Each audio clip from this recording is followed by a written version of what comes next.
Bismillahirrahmanirrahim.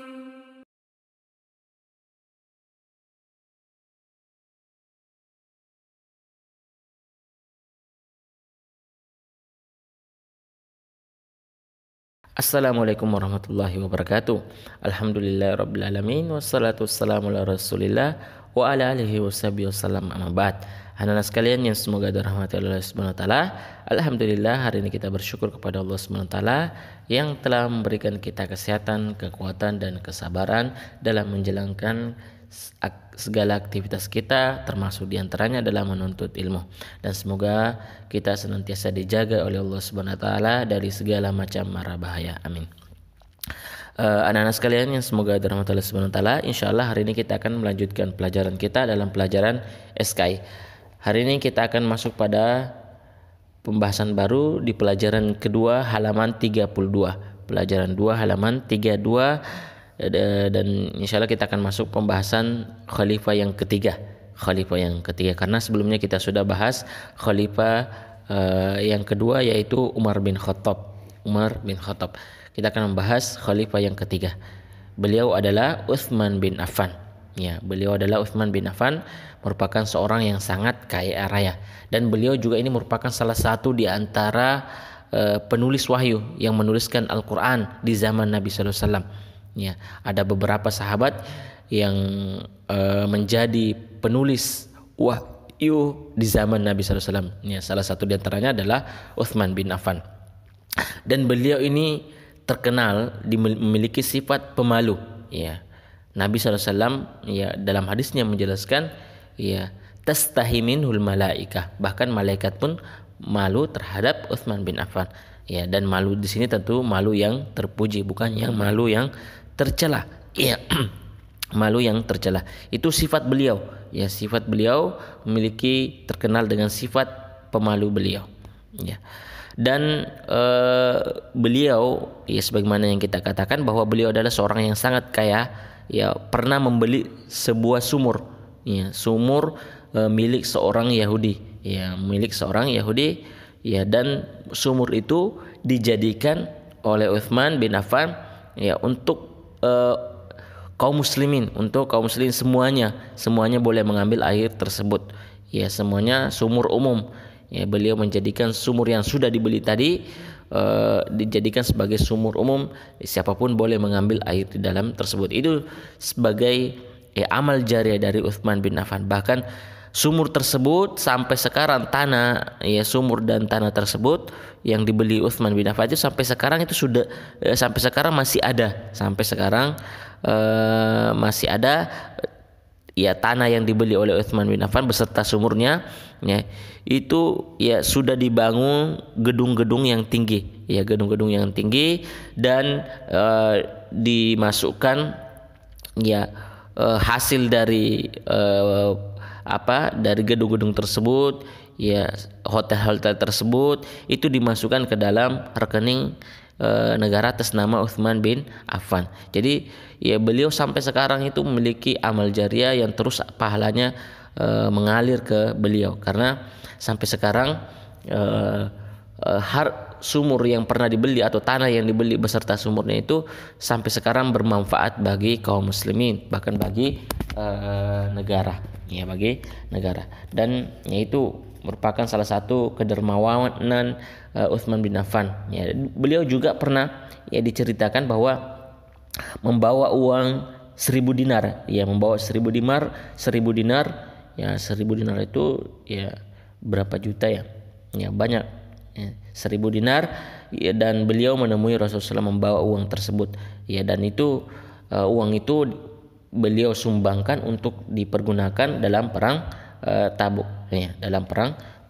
Dan itu beliau bagaimana dermawannya beliau terhadap kaum muslimin dan juga kepada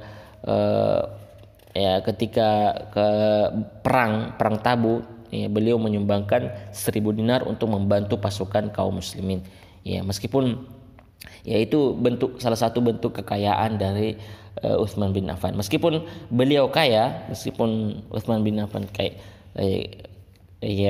raya, beliau tidak ya sombong, bahkan beliau tidak menjaga jarak dengan ya orang-orang fakir miskin, bahkan beliau ya ikut bersama mereka, makan bersama mereka, duduk bersama mereka.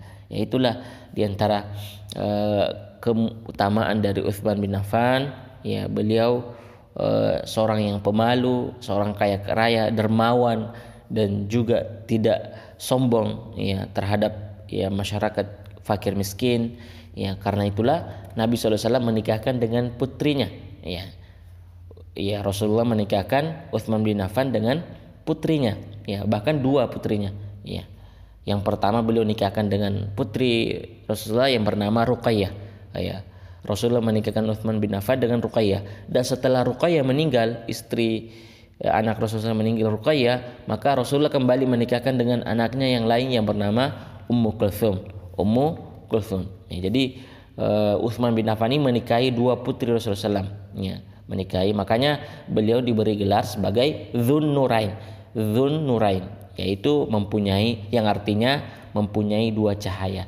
Dua cahaya di sini maksud adalah putri Rasulullah SAW. Ya, dan itu bagaimana sedikit ya nilai positif dari Utsman bin Affan.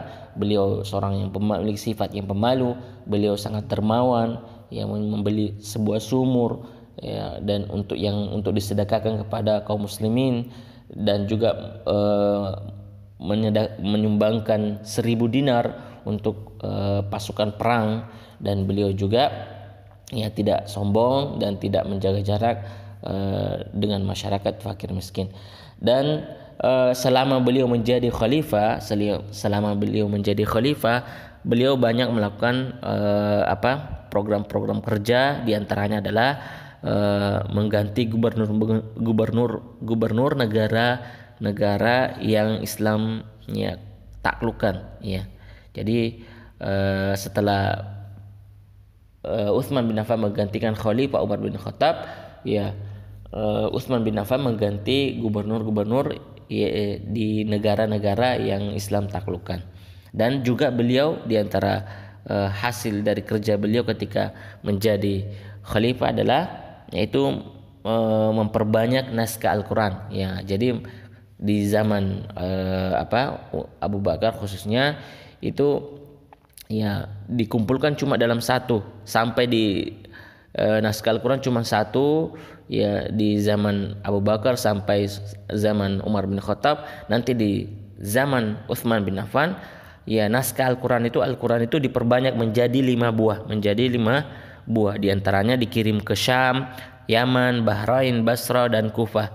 Dan Al-Quran itu disalin, dikopi sesuai dengan aslinya ya, sehingga ya terkenal sampai sekarang. Ya, kita ini dinamakan Mushaf Utsmani, yang mana beliau yang pertama kali yang memperbanyak naskah Al-Quran, kemudian dikirim di berbagai daerah seperti Syam, Yaman, Bahrain, Basra, dan Kufah. Dan Khalifah Utsman ya sebagaimana manusia, sebagaimana khalifah sebelumnya, ya tentu saja memiliki batas waktu di dunia ini, dan beliau wafat di usia 80 tahun ya, setelah memerintah 12 tahun. Ya kalau Abu Bakar As-Siddiq memerintah 2 tahun, Umar bin Khattab 10 tahun, dan Utsman bin Affan ini memerintah selama 12 tahun, dan ini yang paling lama ya, memimpin. Beliau menjadi khalifah selama 12 tahun, dan beliau dibunuh dengan ya sebagai tusukan pedang, sebagaimana Umar bin Khattab itu dibunuh juga dengan tusukan pedang. Ya, bedanya Utsman bin Affan ditusuk dengan pedang ketika sedang membaca Al-Quran oleh para pemberontak yang ingin menguasai kekhalifahan, yang ingin menguasai pemerintahan kaum muslimin pada saat itu. Ya kalau Umar bin Khattab itu ditusuk ketika sholat, sedangkan Utsman ini ditusuk ketika membaca Al-Quran. Dan ini pemberontak ini yang masuk ibu kota, dan mereka ya ingin menguasai pemerintahan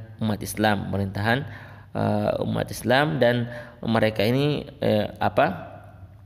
adalah kumpulan pemberontak ini, kumpulan orang-orang yang baru masuk Islam, ya orang-orang yang baru masuk Islam yang belum mengenal Islam dan orang-orang yang Badui, orang-orang munafik dan semuanya itu dipimpin oleh orang Yahudi yang pura-pura masuk Islam. Ya, pemberontak ini dipimpin oleh orang Yahudi yang pura-pura masuk Islam. Orang Yahudi tersebut bernama Ibnu Saba. Ya, inilah nanti yang akan pemberontak inilah yang akan membunuh Utsman bin Affan, ya, menusuk dengan pedang. Itulah pemberontak itulah yang membunuh Utsman bin Affan. Jadi anak sekalian, ya itulah beberapa sejarah singkat tentang Utsman bin Affan, ya, yang mana kita sudah bisa mengambil banyak nilai positif dari beliau, sejarah singkat beliau. Ya, sekiranya ini anak sekalian apa yang bisa saya sampaikan mudah-mudahan dipahami, dan ya jika ada sesuatu yang belum dipahami silakan ditanyakan kepada Ustadz. Jazakumullah khairan wa barakallahu fikum. Kita akhiri doa kafaratul majelis. Subhanallahi wa bihamdika asyhadu an la ilaha illa anta astaghfiruka wa atubu ilaik. Assalamualaikum warahmatullahi wabarakatuh.